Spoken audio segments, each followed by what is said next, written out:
All right, everybody, the first of a couple rounds of rainfall will begin tomorrow. Now, that's with a cold front that's going to move through the region. Some thunderstorms will be possible through the afternoon hours, and I think the biggest threat from this is going to be just isolated spots of heavy rainfall. Temperatures will back off, highs only in the mid-70s tomorrow. We were in the 80s today, 70s tomorrow, and that starts the cooling trend through the rest of the week. So we'll time this out with the cold front. Cloud cover increases tonight, especially for areas north of the state line. And look at this, rainfall, 2 in the morning towards the northern neck, and maybe even into the eastern shore, parts of northern Accomack County very early on Wednesday morning. But as the front continues to shift more south and east, that's where our threat here in Hampton Roads starts to ramp up. Here's 8 to 9 o'clock in the morning, maybe some light to moderate rainfall across parts of the area, especially the eastern shore, but it gets going late in the morning, early afternoon, maybe some rounds of showers and thunderstorms, especially North Carolina, where I think the heaviest rainfall will likely be. Could also be a line here through the Hampton Roads cities around 2 o'clock. We'll have to see how the timing shapes out there, but a couple opportunities for some downpours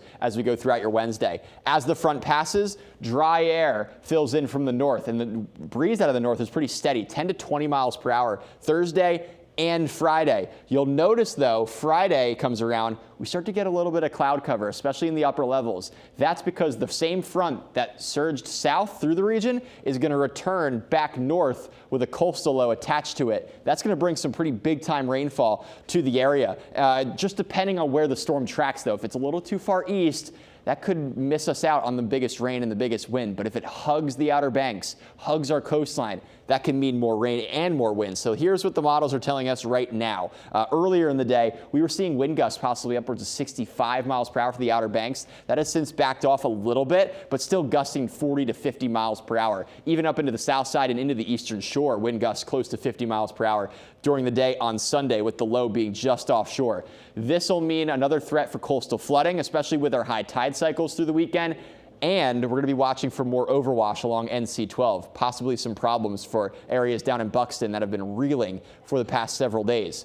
Here's the latest on Tropical Storm Jerry, formed earlier this morning. It is expected to become a Category 2 storm during the weekend. East of Bermuda, though, staying well away from our region. No need to worry about that, except for long period swell filling in early next week. Otherwise, lots of opportunities for rainfall over the next 7 days.